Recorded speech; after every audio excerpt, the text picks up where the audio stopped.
Assalamualaikum warahmatullahi wabarakatuh. Waalaikumsalam.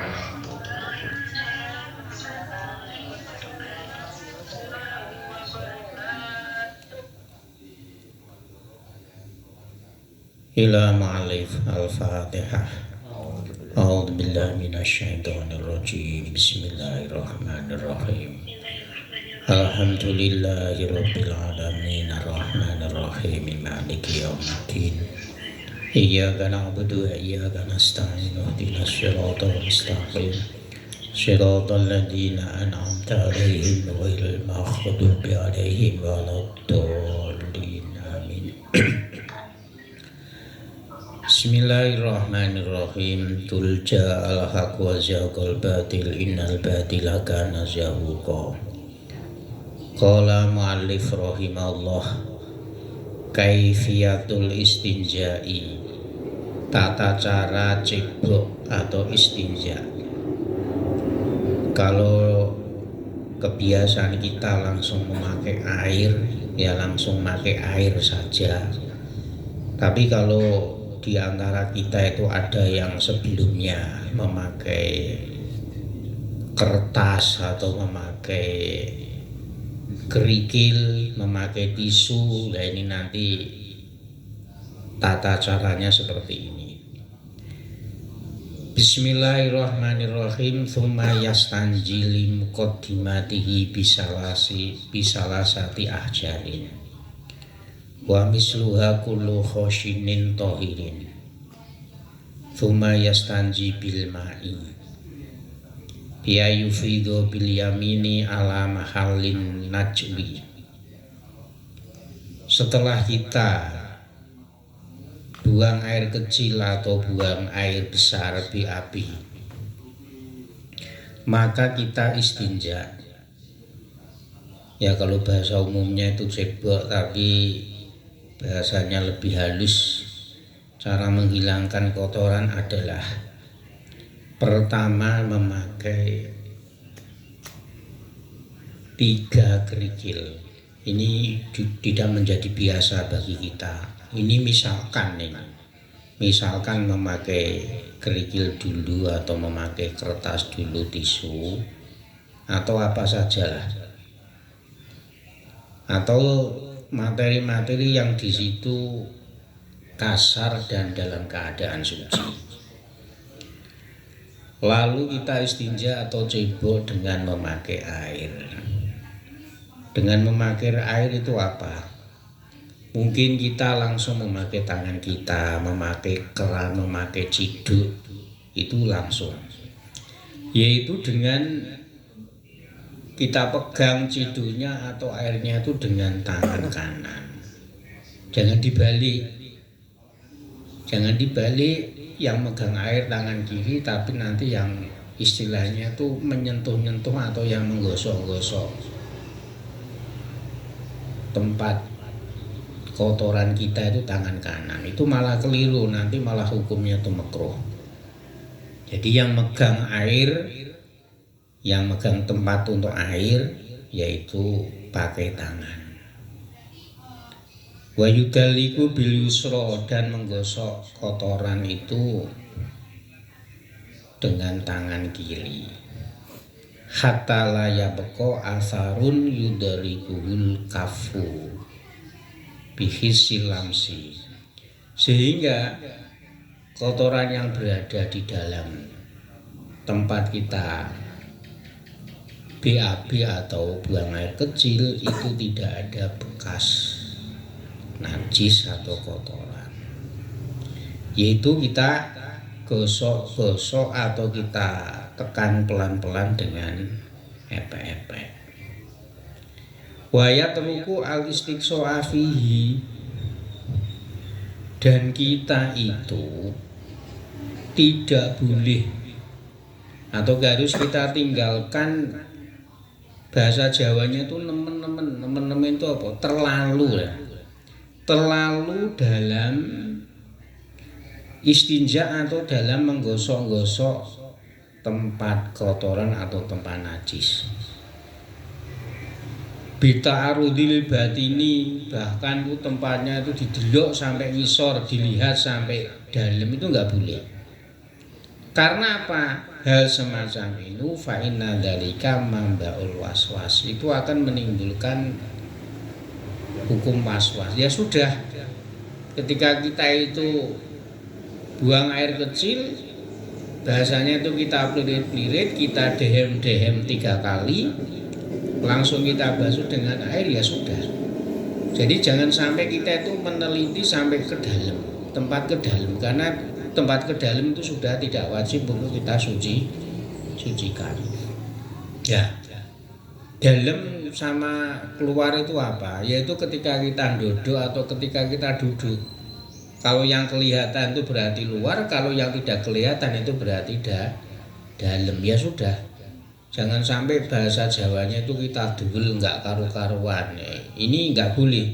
Waya teruku al istiqsoa. Jadi kita jangan sampai menghilangkan najis itu kita kebangetan, terlalu ke dalam tempatnya. Ini akan menimbulkan was-wasan. Was-wasan itu apa? Ini sudah suci atau belum? Ini sudah tersuci atau belum? Ini nggak boleh. Waliyak lama anakulama la yasilu lahil ma'u fa huwa badinun. Dan kita harus mengerti bahwa kalau air ini sudah tidak nyampe pada tempat najis yang dalam, itu berarti termasuk anggota tubuh dalam yang tidak wajib kita sucikan, yang tidak wajib kita basuh dengan air. Ini ukurannya ketika duduk. Wanita pun juga ketika duduk nggak apa-apa. Jadi wanita, istri saya saja, saya juga gitu. Jadi nggak apa-apa ketika buang air kecil, ukurannya cebok atau istinja, ya ketika itu duduk atau ketika duduk. Kalau kelihatan ya berarti itu termasuk luar yang wajib dibasuh. Kalau itu tidak kelihatan berarti itu anggota dalam.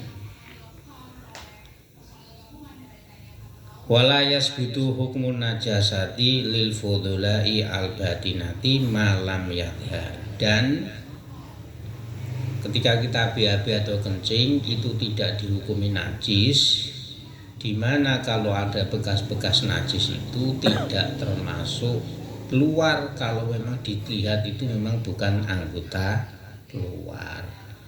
Jadi nek ndodok ketok ya berarti itu luar, kalau tidak itu berarti anggota dalam, di mana anggota dalam ini tidak wajib untuk dibasuh. Wa kullu ma huwa zahirun wa yasbutu lahu hukmun najasah fa khattuhu tuhuruhu ayyasilal ma'u ilaihi fayuziluhu wala makna lil waswasi. Dan seluruh anggota tubuh atau tempat najis itu luar kelihatan, itu maka hukumnya ya najis, wajib dibasuh. Nah, batas itu dihukumi suci itu bagaimana? Yang penting sudah kita basuh, ayyasilal ma'u ilaihi, kita basuh dengan air sampai bersih. Kemudian air itu bisa menghilangkan najis, maka yaitu sudah cukup. Maka kalau kita timbul was-wasen, iki wis suci, ini sudah bersih apa belum, masih ada sisa najis apa belum, yang penting itu tidak kelihatan najisnya, ya maka itu hukumnya suci. Jadi rasa was-wasen itu harus kita hilangkan. Nanti kalau rasa was-wasen itu tetap ada, nanti itu akan boros, menghabiskan air bersih. Kaya wong Indonesia wae. Nalika kaji biasa di rumah mandi 3 kali, sana airnya terbatas, dikei peringatan yo tetap mandi niku gubiak-gabyuk. Tidak mengerti istilahnya tuh mengirit air. Ini ya kalau Indonesia itu sumur nyiduk dewi, ambil sendiri airnya. Tapi kalau di tanah suci itu kan airnya itu sebenarnya itu terbatas, karena itu disuplai dengan air tangki, dengan truk tangki. Jadi was-was itu harus benar-benar kita hilangkan. Itu diantaranya kalau kita itu menghilangkan najis, istinja atau cebok. Bismillahirrahmanirrahim. Kita ini tidak sampai bahasanya itu membahas rukunnya wudhu, rukunnya menghilangkan najis, itu tidak, karena itu bicaranya sudah ada tasawufnya. Kaifiyatul wudhu'i, tata cara kita berwudhu. Idza faragha minal istinja'i wa aradal qiyama ila sholati istaula bil wudhu'i wa yabtadi'u bisiwaki summa yajlisu lil wudhu'i mustaqbilal kiblati wa yusami. Ketika kita mau wudhu itu menghilangkan najis dulu, entah itu karena BAB atau buang air kecil itu sudah, dan kita itu menginginkan untuk melakukan sholat, maka kita yang namanya sholat yaitu harus menghilangkan hadas kecil maupun besar. Berarti kita itu wudhu karena tadi BAB atau buang air kecil. Nah, sebelum wudhu itu disunahkan bersiwakan. Kalau kita ini tidak terbiasa ngalor ngidul nyetan ulon nggawa siwak kali ya. Nek wong kono kan dicokot-cokot. Ini kalau kita itu punya serban ya, sebelum wudhu kita siwakan gini. Sebenarnya itu dari ini dulu 3 kali, diloro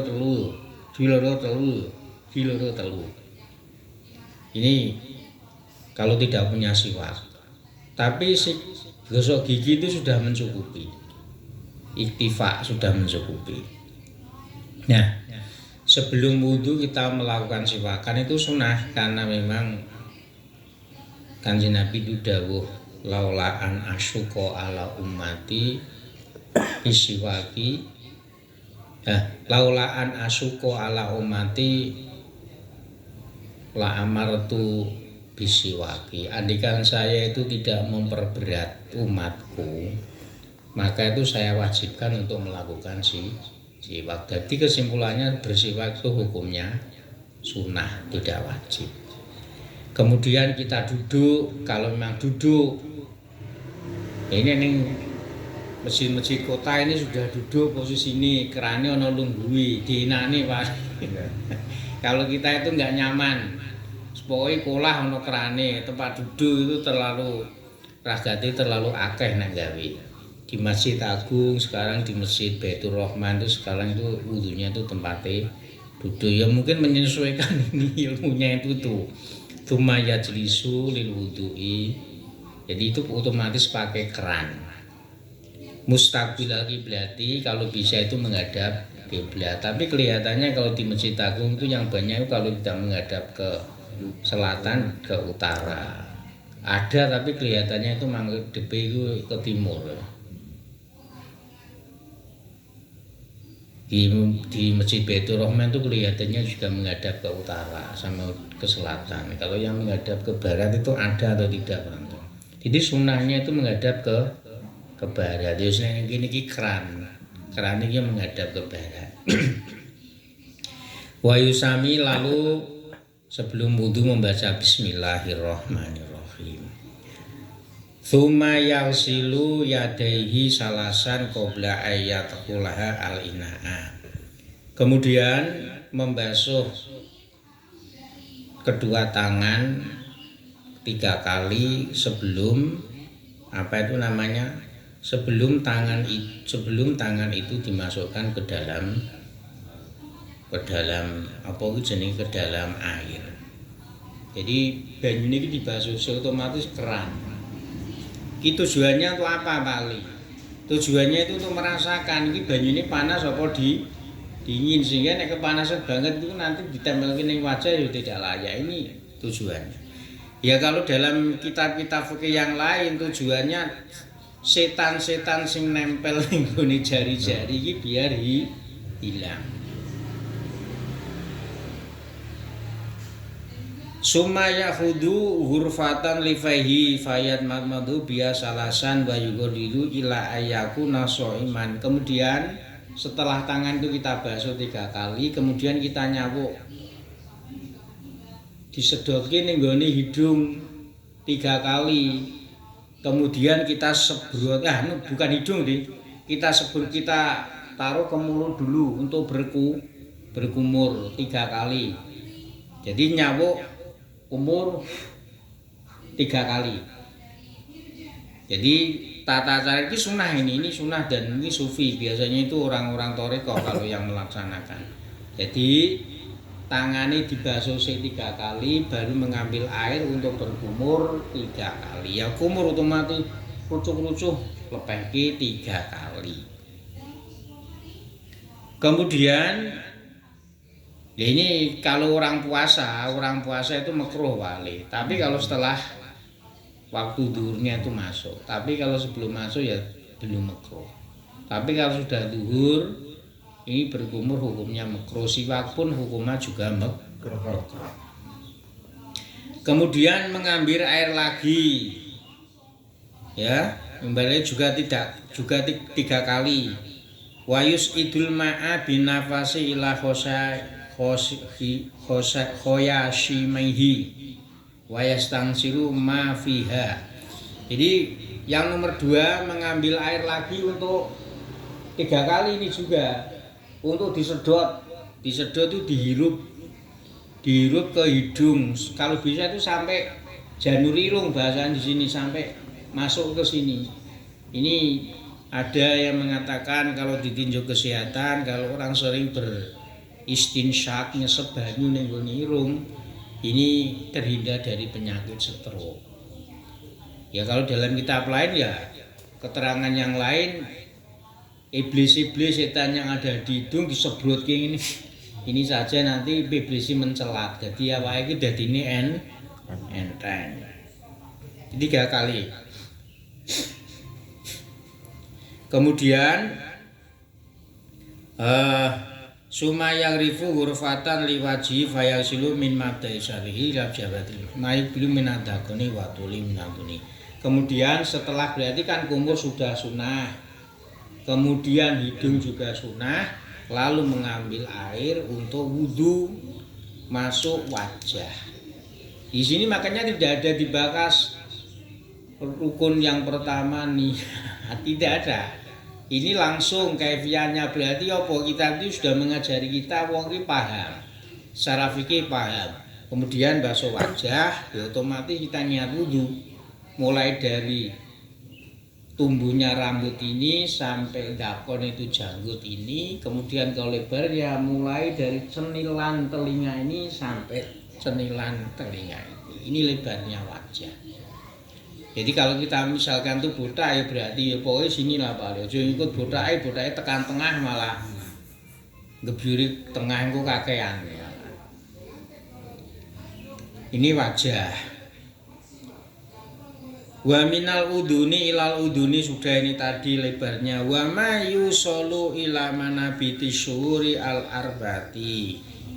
Yang juga semuanya yang ada tumbuh rambutnya ini juga wajib kita basuh. Apa saja hajibani alis ini juga harus kita basuh.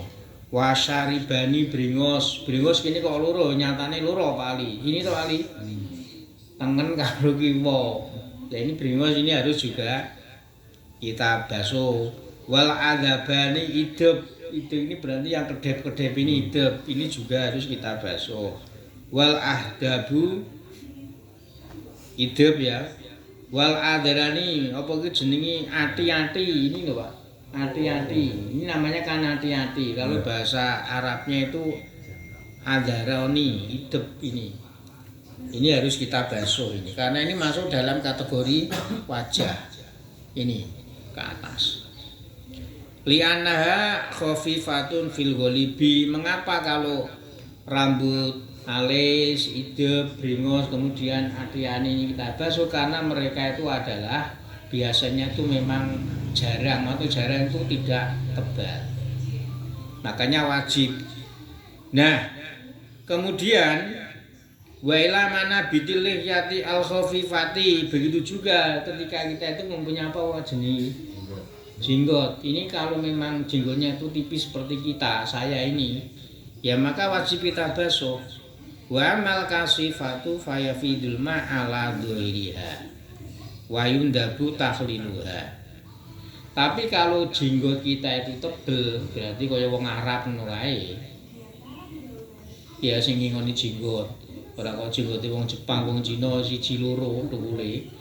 Ini sunahnya itu hanya mengusap. Di sela-sela ini gini-gini saja. Tidak sampai dibasuh itu tidak. Istilahnya diusap. Fayafidul ma'u ala dhirimus jobone tongene sapa. Cuman disunahkan nyela-nyelani begini. Tsumma yaghsilu, setelah wajah sudah selesai, maka pembasuh kedua tangan sampai ilal marafiqi, sampai siku-siku. Berapa kali? Sunahnya itu 3 kali.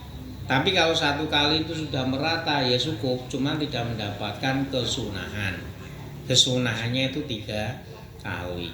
Dan yang dicemplung ning kolam mak celup piye wali ya siji unggahne, loro unggahne, telu unggah. Nih, ini umpama pisan langsung celuping ya enggak apa-apa. Terus wa yudkhilul asabi'a fi mahajiril ainaini wa mawdi'ar romasi. Dan kita juga wajib apa itu namanya? Oh ya kok wajib sunah deh. Sunah kita itu nyela-nyelani ini loh Pak Ali. Oh. Ini jenenge apa to ngene iki? Enggak, ini loh. Ledok-ledokannya mata lah. Dan juga wajib menghilangkan lodok. Itu kalau apa lodok itu bahasa Indonesianya itu apa? Kotoran mata itu namanya. Nah, ini harus kita hilangkan. Begitu juga ini kalau memang ada sisa-sisa bar celaan, biasanya nek gawe turu kan anu to paling ngumpul to, kita ireng. Lah ini wajib kita hilangkan. Summa yastau ibu rosau bil mashi bi ayabulla yadehi wa yulsiqaru sasobi yadil yumna bil yusra wa yadhu ala muqaddimar rosi wa yumirru mailal qafa wa yaruddu mailal muqaddimati. Ini kalau di sini, kalau dalam hukum fikih kan kita itu hanya mengambil jeret air, kita basahi tangan kita satu sini kan boleh Pak Ali, cuman di sini kan boleh. Atau 3 itu ya pokoknya kulitnya itu sedikit itu boleh. Tapi kalau sini teorinya di sini karena itu juga mengandung tasawuf, air apa tangan kita ini kita apa itu namanya? Kita celupkan ke air lalu gini muqaddimai, ini langsung saya praktekkan saja di sini ke bawah ke belakang dibaliki meneh 3 kali baliki meneh wa yumiru 3 kali cuman teles tidak sampai mengalir. Ini sesuai apa yang disampaikan oleh Rasulullah. Jadi kalau orang-orang yang punya paham agak radikal keras, basuh apa jenenge kepala kok cuman rambut satu. Ini cara fikih itu boleh memang seperti itu. Tapi ya yang namanya pendapat imam banyak itu kan rahmat. Jadi kalau Imam Ghazali ya seperti ini. Karena itu sudah mengandung tasawuf. Ini biasanya ki wong sing wis sok toriko. Ini biasanya itu diperhatikan. Terus kebes pancenan. Ya mergane nek awake dhewe nggo kethu eman-eman, ya nggone kopiah utawa serban. Teles ora apa-apa krana kain. Ini kalau cara membasuh wajah. Lah kalau wanita gimana ya sama saja, tapi rambut tidak seluruh. Kalau panjang tidak seluruhnya. Hanya yang sampai batas kepala saja. Itu tadi caranya seperti itu. Ini kalau kita rangkaikan sepanjang ini, ya mungkin lah kita artikan selama ya, mungkin kita perhatikan jet air, terus basah tangan terus gini. Balik gini ngarep 3 kali. Setelah itu wabatinuhuma summa yamsahu udunai dhahirahuma wabatinahuma bima injadidin. Ini makanya di sini dia disebutkan membasuh kedua telinga itu sunnah atau wajib. Di sini dia disebutkan ini sudah karena sudah masuk ranah agak sufi. Setelah itu tangan kita apa itu namanya, tangan kita itu masukkan air lagi basah, kemudian bisa basuh kuping itu ditelingi. Jadi apa itu namanya, dalamnya itu pakai jari-jari ini, jobone kita pilih gini 3 kali juga. Di sini juga tidak disebutkan, yang penting kalau 1 kali kan tidak rata ini ya. Gini celuke langsung gini, jadi luarnya kena, dalamnya pun juga kena ngopo kuping atau telinga ini juga kita basuh, bukan basuh ya, kita usap ya. Tujuannya itu kembali lagi juga pendengaran kita itu biar krungu, cara setan iki ben ngalen ana apa-apa iki ben krungu, juga untuk kesehatan telinga. Sumayam saku rokobati bimai jadidin. Begitu juga setelah seluruh anggota kepala, berarti wajah sudah, rambut sudah, telinga sudah, kemudian kita celupkan air, kemudian bulu kita ginikan. Rokobah. Nanti rasanya enak. Jadi ini terutama sini nanti tuh enak rasanya. Ini juga sunnah, tidak sampai wajib. Sumayal siluri jilai lal kabaini wa yukhallilu asabi'ahuma fa idza faraqa rafa'a rasa ila samai wa qala. Kemudian yang terakhir ya kita basuh, kalau kita duduk kan pakai keran. Kita basuh sampai kalau ini kan matahari kan ini paling ora sak nduri sithik lah. Ya ini kalau bisa ini kita sela-selani ini. Kalau bisa, ini kalau bisa, kalau nggak bisa sih penting roto ya nggak apa-apa. Itu memang teorinya seperti itu. Ya memang roto suwe. Pena ini seluruh langsung niat wudhu. Seluruh langsung niat wudhu. Ini enak, kalau renang langsung niat wudhu kamu. Ya. Tapi itu tadi ini kalau seluruh, tapi sampean teori kalau di kitab yang dulu-dulu oke itu kan gini. Sekarang aku njaluk tulung wong 4. Anggota wudhu itu kan 4 toh. Wajah, tangan, kaki, terus sirah. Kabeh tak kon gebyur umpamane bersama-sama. Ora urutan iki Pak Ali kalau. Maka yang sah itu hanya wajah toh. Yang lain dulu. Karena syaratnya di dalam kitab-kitab fikih yang lain itu syaratnya itu harus tertib. Ning nek nyemplung apa iki jenenge, nyemplung seluruh langsung niat wudu. Ya ini ora usah butuh aku niat basuh kepala, tangan, kaki, tidak perlu.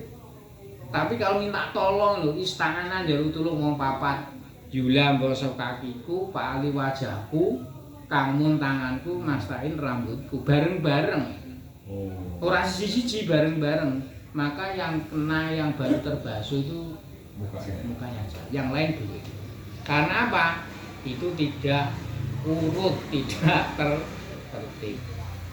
Nah ini setelah basuh kedua kaki sampai mata kaki, maka disunahkan berdoa ya. Lalu faida farogo rofa'a rosahu, maksudnya menghadap kiblat, berwudu, kepalanya diangkat ya, maksudnya diangkat itu menghadap ke atas, ya otomatis sak tangani ila samai wa qala, dan berdoa asyhadu an la ilaha illallah wa asyhadu anna muhammadan abduhu wa rasuluh. Allahumma ja'alni minat tawabina wa ja'alni minal mutatahhirina wa ja'alni min ibadikas sholihin. Ini tadi kelihatannya ada gangguan, ada telepon masuk. Saya ulangi lagi.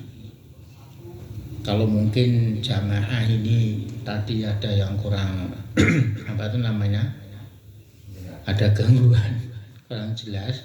Jadi apa itu namanya, rukun wudhu yang terakhir yaitu membasuh kaki sampai mata kaki, kalau Jawanya itu sampai polok. Nah ini sunahnya juga 3 kali, tapi kalau menghitung itu di keran ini arep ping 3 piye? 3 kali itu kan kalau kita itu nyidu, nek keran iki kok nyidu, makanya di sini nggak ada. Ya. Terus sampai mata kaki iki di sunah, di belit-belit ini, di sela-sela nih ya.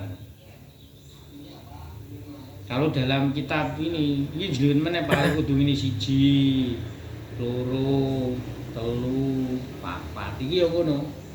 1, 2, 3, 4. Ini kalau kita kober, tapi biasanya sing lakoni koyo ngene iki kalau orang sudah ikut thariqah. Wiwi sing kusu, nek sing bling-bling ya ora kober. Sing kusu wong tua-tua langsung melayu. Setelah wudu disunahkan doa ini, faidza faragha rafa'a rasahu ila sama'i wa qala. Jadi setelah kita wudu kita disunahkan berdoa ya madhep kiblat sunahnya. Kepala menghadap ke atas, otomatis tangannya yang mengadah. Doanya apa? Yaitu asyhadu an la ilaha illallah wa asyhadu anna Muhammadan abduhu wa rasuluh. Allahumma ja'alni minat tawwabina waj'alni minal mutatahhirina waj'alni min ibadikas sholihin. Ini yuk kelihatannya itu doanya sepele, tapi artinya itu baik sekali, dan dalam kitab lain itu janjinya itu nanti saya sebutkan. Yang artinya ini dibaca setelah wudu. Saya bersaksi bahwasannya tiada Tuhan selain Allah. Dan saya bersaksi bahwa Muhammad itu adalah hamba dan utusan Allah. Allahumma ja'alni, ya Allah jadikanlah saya termasuk orang yang bertaubat. Ada yang mengatakan taubat itu kembali kepada Allah. Waj'alni minal mutatahhirina, dan jadikanlah saya di antara orang-orang yang senang bersuci, ya suci zahir batinnya. Waj'alni min ibadikas sholihin, dan jadikanlah saya di antara hamba-hambamu yang soleh. Nah, ini kalau dalam keterangan hadis atau kitab yang lain, barang siapa wudu dengan sempurna lalu dia membaca doa ini, asyhadu an la ilaha illallah wa asyhadu anna Muhammadan abduhu wa rasuluh, Allahumma ja'alni minat tawwabina waj'alni minal mutatahhirina waj'alni min ibadika sholihin, futihat abwabul jannah. Di semua pintu-pintu surga itu dibukakan baginya. Ya kowe sepele, tapi itu hadisnya itu sahih. Jadi nek doa ini seperti ini kan sebuah pengakuan, dia ngaku bahwa Tuhannya itu Allah.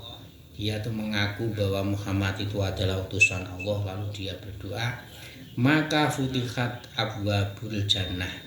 Semua pintu-pintu surga dibukakan baginya. Amin Allahumma amin. Ini ya kowe mung donga sepele, tapi insyaallah ini apa itu namanya, manfaatnya banyak sekali bagi kita. Semoga bermanfaat. Al-Fatihah.